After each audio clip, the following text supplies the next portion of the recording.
నమస్తే, welcome to legend TV. BRS పార్టీలో ఇటు కేటీఆర్కి కేసీఆర్కి మధ్య భిన్నాభిప్రాయం ఏర్పడతా ఉంది. ఎవరి విషయంలో ఇలా ఏర్పడుతుందని ఆలోచించే విషయంలో ఇటు కవిత గారి పేరైతే బయటకు వస్తున్న పరిస్థితి. ఎందుకు కవిత పేరే బయటకు వస్తుందంటే కవిత అసలు బీఆర్ఎస్ పార్టీలో ఉందా లేదా జాగృతితోనే ముందుకెళ్లే ప్రయత్నం చేస్తుందా? ఎందుకంటే జాగృతి ఆఫీస్ పెట్టినప్పటి నుంచి ఇప్పటి వరకు చూసుకుంటే ఎక్కడా కూడా బీఆర్ఎస్ ప్రశ్నించినంతగా బీఆర్ఎస్కు సపోర్ట్ లేకపోవడం, లేకపోతే బీఆర్ఎస్ జాగృతికి సపోర్ట్ లేకపోవడం, బీఆర్ఎస్ పార్టీకి సంబంధం లేకుండా ప్రెస్ మీట్లు పెట్టడం, ధర్నా చౌక్లో బీఆర్ఎస్ సంబంధించినటువంటి కండువా కావచ్చు, ఒక ఫ్లెక్సీ కూడా లేకుండా బీఆర్ఎస్కు సంబంధం లేకుండా ప్రెస్ మీట్లు ఏర్పాటు చేయడం, ఇటువంటి ఎందుకు చేయాల్సి వస్తుంది? నిజంగా బీఆర్ఎస్లో ఉందా లేదా అంటూ కూడా ఇటు కేటీఆర్కి ఇటు కేసీఆర్కి మధ్య భిన్నాభిప్రాయాలు ఏర్పడతా ఉన్నాయి. దీనికి సంబంధించి కేసీఆర్ కవితను నేను చూసుకుంటా అనడం ఒక అసంతృప్తి వ్యక్తం చేస్తూ ఉన్నాడు కేటీఆర్.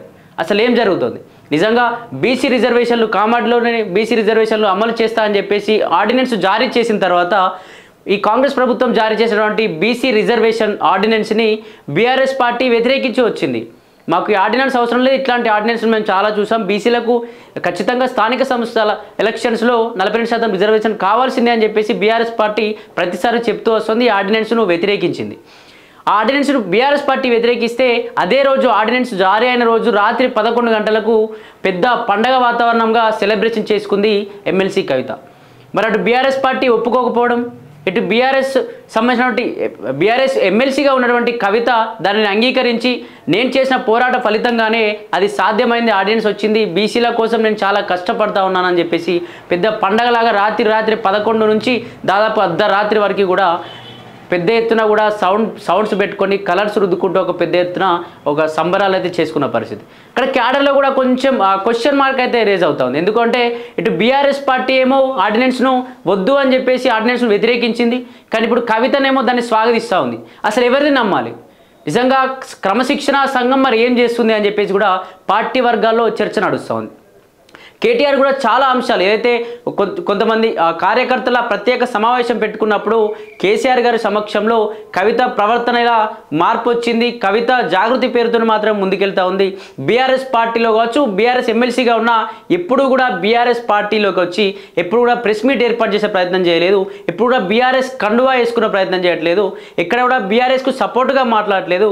అలాగే బీఆర్ఎస్లో ఉన్న క్యాడర్ కూడా ఎప్పుడు జాగృతికి వెళ్ళలేకపోతా ఉన్నాం. అసలు బీఆర్ఎస్కి సపోర్టుగా మాట్లాడుతూ ఉందా, అసలు ఏం చేస్తుందని అర్థం కాని పరిస్థితి.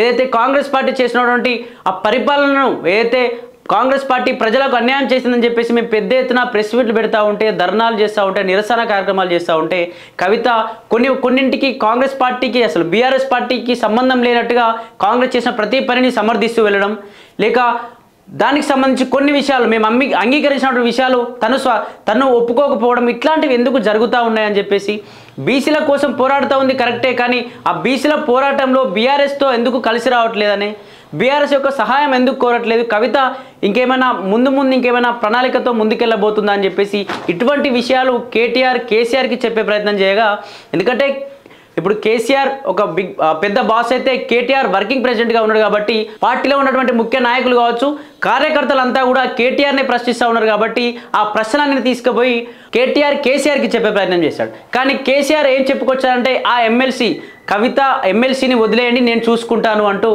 కొంచెం కవితకు సపోర్ట్గా మాట్లాడే ప్రయత్నం చేశాడు. ఇక్కడ అసలు ఎందుకు ఇలా మాట్లాడాల్సి వచ్చింది? ఎందుకంటే కవిత ప్రవర్తనలో చాలా తేడా వచ్చింది. పార్టీకి సంబంధం లేకుండా ప్రెస్ మీట్ పెట్టడం, ఏదైతే దీనికి సంబంధించి 5, 6, 7 తేదీల్లో ధర్నా చౌక్లో, ఇందిరా పార్క్లోని ధర్నా చౌక్లో నిరాహార దీక్ష ఏర్పాటు చేస్తూ ఉంది. మరి నిజంగా ఈ నిరాహార దీక్షను బీఆర్ఎస్ పార్టీ సపోర్ట్ చేస్తుందా? అటు కాంగ్రెస్ ప్రభుత్వం ఏమో ఇదే దీక్షను అటు జంతర్ మంతర్లో చేసే ప్రోగ్రాం చేస్తుంది. ఎందుకంటే ఇది బీజేపీలో రాష్ట్రపతి ఆమోదం కోసం కాంగ్రెస్ వాళ్ళు జంతర్ మంతర్ ప్రోగ్రాం చేస్తూ ఉంటే ఇంకా ఆల్రెడీ కాంగ్రెస్ను అంగీకరించింది ఆర్డినెన్స్ జారీ చేసిన తర్వాత మళ్ళీ కాంగ్రెస్కి వ్యతిరేకంగా ఇందిరా పార్క్లో ఎందుకు ఈ సమ్మె చేయాల్సి వస్తుందని చెప్పేసి కూడా పార్టీ వర్గాల్లో కొంత చీలికలు కూడా ఏర్పడే ప్రయత్నం జరుగుతూ ఉన్నాయని చెప్పేసి కేసీఆర్కి చెప్పే ప్రయత్నం చేయగా, కేసీఆర్ లేదు కవితను నేను చూసుకుంటాను, నేను మాట్లాడతాను, మీరు ఆ విషయం వదిలేసి వేరే విషయాలు మాట్లాడనని చెప్పేసి చెప్పడంతో కేటీఆర్ అసంతృప్తిగా ఉన్నట్టుగా తెలుస్తూ ఉంది. మరి నిజంగా ఈ అసంతృప్తి ఎంత దూరం తీసుకెళ్లే ప్రయత్నం చేస్తుంది? అసలు నిజంగా కవిత బీఆర్ఎస్లోనే కొనసాగుతుందా, లేకపోతే ఓన్లీ జాగృతి పేరుతో మాత్రమే ముందుకెళ్తుందా? ఓన్లీ కవిత ఎప్పుడు కూడా చాలాసార్లు చెప్తూ వస్తుంది కేసీఆర్ నా బాస్, కేసీఆర్ ఐడియాలజీతోనే ముందుకెళ్తా అని చెప్పేసి.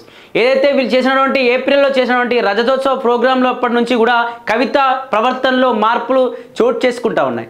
ఎందుకంటే ఆ ప్రోగ్రాం తర్వాత పలానా వాళ్ళ గురించి మీరు మాట్లాడలేదు, ఓకే పహల్గాం గురించి మాట్లాడడం మంచిదే, కానీ కాంగ్రెస్ ప్రభుత్వం చేస్తున్న వైఫల్యాల గురించి దీనికి సంబంధించినటువంటి వ్యతిరేకమైన విధానాల గురించి కేసీఆర్ ఎందుకు ప్రశ్నించలేకపోయారు? కేసీఆర్ గర్జించే సింహం కానీ కొద్దిగా ఒక మేకపిల్ల గాంభీర్యం లాగా అనిపించింది అని చెప్పేసి కూడా కొన్ని మాటలు మాట్లాడే ప్రయత్నం చేసింది.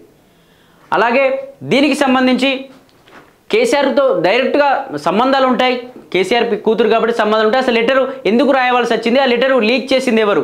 ఇట్లాంటివి ఏదైతే రజతోత్సవ ప్రోగ్రాం జరిగినప్పటి నుంచి కవిత బీఆర్ఎస్ పార్టీ నుంచి పక్కకు వచ్చిందా, లేకపోతే జాగృతి పేరుతో మాత్రమే వెళ్తూ బీఆర్ఎస్ను మర్చిపోయిందా అని చెప్పేసి ఇట్లా ప్రవర్తనలో మార్పులు వచ్చాయి. ఖచ్చితంగా క్రమశిక్షణ సంఘం ఏదో ఒకటి యాక్షన్ తీసుకోవాలి. ఎందుకంటే పార్టీలో ముఖ్య నాయకుని యొక్క చెల్లె కావచ్చు, అలాగే ముఖ్య లీడర్ యొక్క కూతురు కావచ్చు, ఇట్లా క్రమశిక్షణ లేకుండా ప్రవర్తిస్తే మరి అదే ప్లేస్లో కవిత ప్లేస్లో వేరే నాయకులు ఉంటే వాళ్ళని క్రమశిక్షణ సంఘం ఖచ్చితంగా చర్యలు తీసుకునేది కదా. ఎందుకు కవిత విషయంలో తీసుకోలేకపోతుంది అని చెప్పేసి కూడా పార్టీ వర్గాల్లో చర్చ నడుస్తుంది. మరి చూడాలి నిజంగా ఇది చర్చ ఎంతవరకు దారితీస్తుందో. ఇటు కేటీఆర్ ఏదైనా, ఎందుకంటే వర్కింగ్ ప్రెసిడెంట్ అతనే కాబట్టి ఏదైనా క్రమశిక్షణ సంఘం ద్వారా ఏదైనా యాక్షన్ తీసుకునే ఛాన్స్ ఉందా?